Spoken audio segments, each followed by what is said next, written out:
इस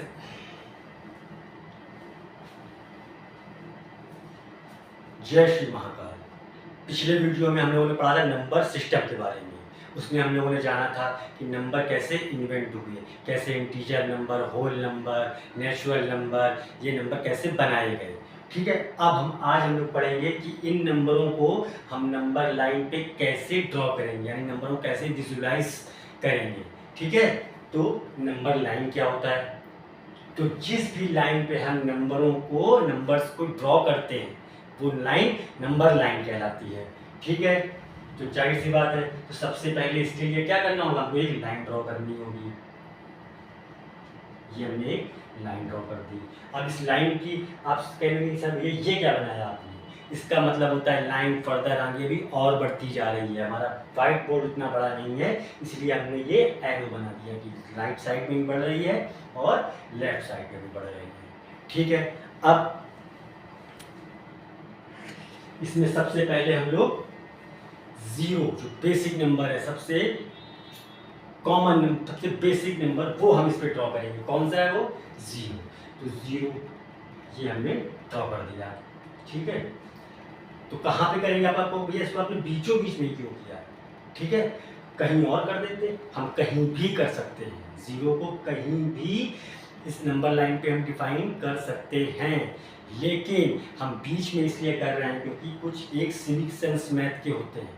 ठीक है, कि कहाँ पे किस चीज़ को, तो बीच में अगर हम चाहें तो जीरो को यहाँ भी डिफाइन कर सकते हैं। लेकिन फर्क क्या होगा? अब जो हम पॉजिटिव इंटीजर लेंगे वो जीरो के राइट साइड में होंगे और जो निगेटिव नंबर लेंगे वो जीरो के लेफ्ट साइड में होंगे। यानी इस साइड सारे पॉजिटिव होंगे और इस साइड सारे निगेटिव होंगे। ठीक है, तो जीरो को ज़रूरी नहीं है कि हम बीचों बीच लें, हम कहीं भी ले सकते हैं, लेकिन फ़र्क इतना पड़ जाएगा कि जो भी इंटीजर या जो भी पॉजिटिव नंबर होंगे वो जीरो के राइट पे होंगे और जो भी निगेटिव होंगे वो जीरो के लेफ्ट पे होंगे। इसलिए ये थोड़ा सा नंबर लाइन अच्छी तरीके से दिखाई दे, इसलिए हम इसको ऐसे भी रैंडमली कहीं ना लेके बीचों बीच लेते हैं, ताकि पॉजिटिव इंटीजर के लिए भी उतना ही स्पेस रहे और नेगेटिव इंटीजर के लिए भी उतना ही स्पेस रहे। सॉरी, पॉजिटिव इंटीजर नहीं, पॉजिटिव नंबर। जीरो के साथ कुछ भी हो सकता है, ये जरूरी नहीं कि पॉजिटिव इंटीजर ही हो। Positive rational number, positive integer, positive fraction, कुछ भी राइट साइड पे होगा और जितने भी निगेटिव नंबर होंगे वो सारे लेफ्ट साइड पे होंगे। ठीक है, इतनी बात क्लियर हुई। अब इसको हम ब्लॉक में डिवाइड करेंगे। 1 2 3, इधर -1 -2 -3 -4। ठीक है, ये हमने ब्लॉक डिफाइन कर दिए। ठीक है, अब इसमें बोला कि हमने 3 को इस नंबर लाइन पे बताओ कहाँ पे होगा। कहोगे भैया इसमें क्या बड़ी बात है, जो दिख ही रहा है हमको, यहाँ पे कहीं पे 3 होगा, यहाँ पे कहीं पे, यहीं पे होगा। ठीक है, हमने बोला -1 कहाँ होगा, तो भैया इसमें क्या बड़ी बात है, ये दिख रहा है, यहाँ पे -1 होगा।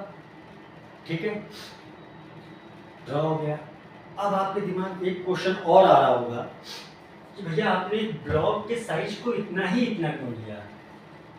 ठीक है, बड़ा ले सकते थे, छोटा ले सकते थे। हाँ बिल्कुल, हम बड़ा भी ले सकते थे, छोटा भी ले सकते थे, कुछ भी ले सकते थे। ठीक है, लेकिन एक ब्लॉक के साइज को जितना लेंगे फिर पूरे नंबर लाइन में हर ब्लॉक को उतना ही लेंगे। ठीक है, ये बात तो क्लियर है। लेकिन साइज कितना लेंगे ये डिपेंड करता है हमारे क्वेश्चन पे। क्वेश्चन हमसे ड्रॉ क्या करवाना चाह रहा है, कौन सा नंबर ड्रॉ करवाना चाह रहा है। अगर 4 3 ये सब ड्रॉ करवाना चाह रहा होता तो इतना जो हमने बना रखा है ये ठीक है। लेकिन अगर कहीं 100 बोला तो 100 इस पे ड्रॉ करो, 50 इस पे ड्रॉ करो या 1000 इस पे ड्रॉ करो, तब कैसे करते? तब क्या करते? या तो फिर ब्लॉक को बहुत छोटा छोटा करते, तो इससे भी कितना करते हम लोग, थक जाते।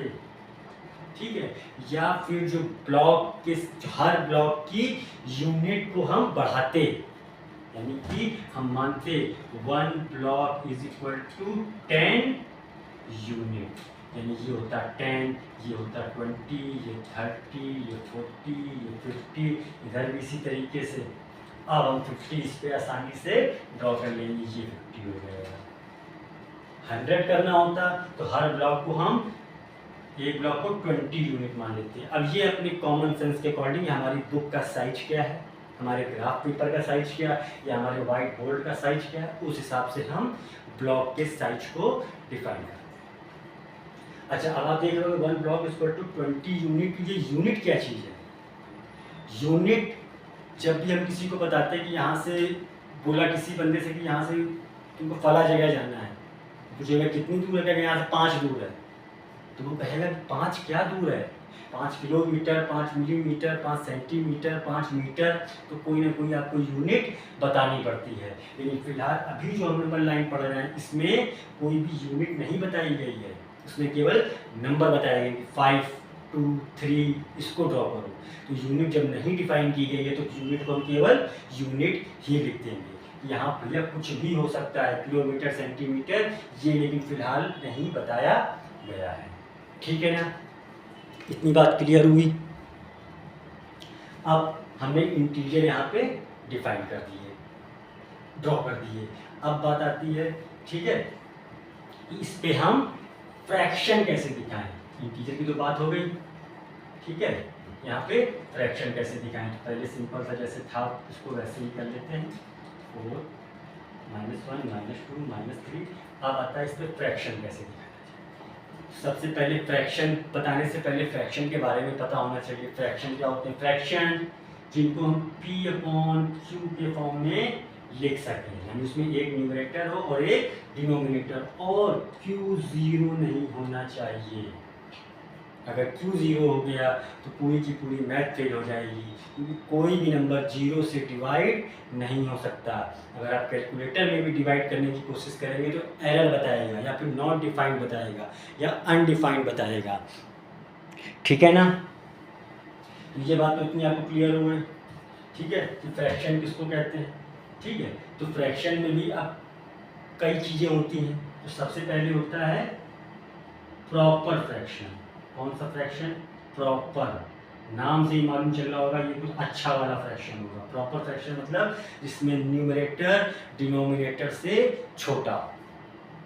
जैसे कि ये देखा जाए, इसका मतलब क्या है कि किसी भी चीज़ के 3 हिस्से किए गए और 2 हिस्से किसी को दे दिए गए, ऐसा पॉसिबल हो सकता है। भाई किसी चीज़ के 3 हिस्से किए 2 दे सकते हो ना, इसीलिए ये प्रॉपर फ्रैक्शन है, यानी कि न्यूमरेटर हमेशा डिनोमिनेटर से छोटा हो। और अगर आप और ध्यान से अगर इसको देख पा रहे होंगे तो इसकी वैल्यू हमेशा 1 से छोटी रहेगी। क्यों? क्योंकि न्यूमरेटर छोटा है, डिवाइड करोगे हमेशा 1 से छोटा आएगा। यानी कि इसका मतलब एक बात तो कंफर्म हो गई कि ये जो नंबर है 2/3 ये 0 और 1 के बीच में कहीं पे होगा। अब कहाँ पे होगा वो फिलहाल अभी नहीं पता है, लेकिन इतना तो पता है कि 0 और 1 से बीच में कहीं पे होगा। 2/3 हमेशा जो प्रॉपर फ्रैक्शन होता है 1 से छोटा होता है। ठीक है, और 0 से बड़ा होगा क्योंकि पॉजिटिव है। ठीक है, अब कहाँ होगा, इसके लिए क्या करना होगा, हमको इस ब्लॉक के 0 से 1 के बीच का जो ब्लॉक है इसके 3 बराबर हिस्से करने होंगे। कितने? 3, जो डिनोमिनेटर में 3 हिस्से करने के लिए हमने इसमें 2 लाइनें खींच दी, तो ये हो गए इसके 3 हिस्से हो गए, 1, 2, 3। और अब न्यूमरेटर में क्या है 2, यानी 2 हिस्से हमको आगे बढ़ना है, यानी 0 से 1 हिस्सा आगे बढ़े, और ये पॉइंट हमने बोल दिया 2/3। ठीक है, बात समझ में आई। अब एक चीज़ और यहाँ पे मैं बताने है जो मुझे दिमाग में आ रहा है, जो मुझे कंफ्यूजन होता था कभी। अगर कोई ब्लॉक है, ये 0 से 1 का ब्लॉक है, मैंने आपसे बोला इसके कितने 3 हिस्से कर दो। कितने हिस्से कर दो? 3 हिस्से। अब पता लगा जल्दी जल्दी में आपने आँख बंद करके इसमें 3 डंडे खींच दिए, बोला हो गया भैया 3 हिस्से। ये 4 हिस्से हो गए, 1, 2, 3, 4। ठीक है ना। अगर मैंने बोला इसके भैया 5 हिस्से कर दो, तुमने जल्दी जल्दी 1, 2, 3, 4, 5 लाइनें खींच दी, ये 6 हिस्से हो गए।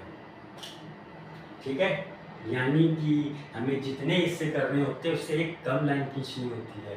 अब इस लाइन के 2 हिस्से करने हैं और हम 2 लाइन खींच देंगे तो बेटा 3 हिस्से हो जाएंगे, तो हमको एक ही लाइन खींचनी होगी।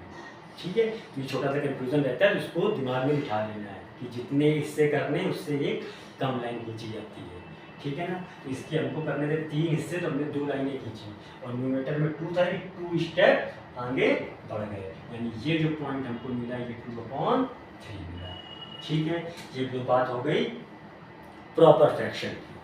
ठीक है, अब बात आती है और किस तरीके का फ्रैक्शन होता है। अब अगला होता है इम्प्रॉपर फ्रैक्शन। कौन सा? Improper fraction. नाम से ही मालूम चल रहा होगा कि ये अच्छा टाइप का फ्रैक्शन नहीं होगा। ठीक है, इम्प्रॉपर फ्रैक्शन क्या होता है? जहाँ पे न्यूमरेटर डिनोमिनेटर से बड़ा हो। ये देखिए, न्यूमरेटर डिनोमिनेटर से बड़ा है तो ये क्या हो गया? Improper fraction. यानी किसी चीज़ के 2 हिस्से किए गए और 3 हिस्से किसी को दे दिए गए। ऐसा पॉसिबल हो पाएगा? नहीं हो पाएगा। 2 हिस्से किए गए और 3 कैसे किसी को दे दोगे? इसीलिए इम्प्रॉपर फ्रैक्शन। इसको कैसे इस पे ड्रॉ करेंगे? तो इसके लिए सबसे पहले हम इम्प्रॉपर फ्रैक्शन को प्रॉपर फ्रैक्शन में कन्वर्ट करेंगे। कैसे करेंगे? सिंपल सा तरीका जो बचपन में सीखा था, डिवाइड करने वाला। 3 को 2 से डिवाइड करो, 2 1 जा 2, रिमाइंडर बचा 1। यानी 1 टाइम्स तो पूरा पूरा डिवाइड हो गया और रिमेनिंग कितना बचा? 1/2। ये हो गया तुम्हारा इम्प्रॉपर फ्रैक्शन को हमने इंटीजर प्लस प्रॉपर फ्रैक्शन में कन्वर्ट कर दिया। यानी कि जितना इंटीजर है उतना तो हम डायरेक्ट आगे बढ़ देंगे और फिर जितना प्रॉपर फ्रैक्शन आया है तो उसका जो तरीका होता है उस हिसाब से आगे बढ़ देंगे तो हमको नंबर मिल जाएगा। यही प्रॉपर फ्रैक्शन वाला 3/2 हमको मिल जाएगा। कहाँ पे ड्रॉ करना है? तो इसके लिए हमको 1 तो सीधे सीधे बढ़ देना है। तो भैया 1 तो हम सीधे सीधे यहाँ से गाड़ी स्टार्ट की, यहाँ पहुँच गए। अब आगे आगे भैया 1/2 और हमको ड्रॉ करना है। यानी जो अगला ब्लॉक है इसके 2 हिस्से बराबर बराबर कर दो। 2 हिस्से हो गए और एक हिस्सा आगे बढ़ दो। यानी एक हिस्सा आगे बढ़ गया। यानी ये जो पॉइंट भैया हमको मिल गया ये 3/2 बात समझ में आई। अब इसी तरीके से आपसे बोले कि 7/3 इसको ड्रॉ करो। तो सबसे पहले तो आप देखोगे ये तो इम्प्रॉपर फ्रैक्शन है, इसको आप पहले प्रॉपर में कन्वर्ट करें। तो और अपना वही देसी तरीका, इसको डिवाइड करें। 3 दूनी 6, साथ में 6 का बचा कितना? 1। यानी 2 टाइम्स तो ये पूरा पूरा डिवाइड हो गया और 1/3 और बच गया। यानी ये आया तुम्हारा इम्प्रॉपर फ्रैक्शन को तुमने इंटीजर प्लस प्रॉपर फ्रैक्शन में कन्वर्ट कर दिया गया। यानी 2 स्टेप तो तुमको सीधे सीधे बढ़ जाना है। यानी यहाँ से यहाँ और यहाँ से यहाँ तक तो सीधे सीधे आ गए। आगे कितना जाना है? 1/3। कैसे जाएंगे? तो अगला जो ब्लॉक है इसके 3 हिस्से कर दोगे। 3 हिस्से करने तो 2 डंडे खींचेंगे, वो 3 हिस्से हो गए, 1 2 3। और 3 हिस्से करने के बाद एक हिस्सा और आगे बढ़ेंगे। यहाँ से गाड़ी अपनी यहाँ तक और बढ़ा लेंगे। ठीक है, ये जो पॉइंट हो गया ये हो गया 7/3। ठीक है, यानी कि आपने इम्प्रॉपर फ्रैक्शन को भी कैसे नंबर लाइन पे ड्रॉ करना जान गए। उसको डिवाइड करके पहले इंटीजर प्लस प्रॉपर फ्रैक्शन में कन्वर्ट कर लीजिए। तो जितना इंटीजर है उतना सीधे बढ़ जाइए और जितना प्रॉपर फ्रैक्शन है उसका तरीका आपको पता है। जो डिनोमिनेटर में उतने हिस्से अगले ब्लॉक के कर लीजिए और जितना न्यूमरेटर है उतना हिस्से आगे बढ़ जाइए। ठीक है, तो इस तरीके से हमने integer, positive integer, negative integer, proper fraction, improper fraction को नंबर लाइन पे ड्रॉ करना जान लिए। अब हम जानेंगे रेशनल नंबर को कैसे ड्रॉ किया जाए और सॉरी इरेशनल नंबर को कैसे ड्रॉ किया जाए। रेशनल नंबर तो सारे हमने ड्रॉ कर ही दिए, सब रेशनल नंबर ही है। इरेशनल नंबर को कैसे ड्रॉ किया जाए? तो इरेशनल को ड्रॉ करने से पहले हमें इरेशनल नंबर के बारे में जानना होगा कि इरेशनल नंबर होते क्या है। ठीक है, तो वो आपको हम अगले वीडियो में पढ़ाएंगे। जय महाकाल।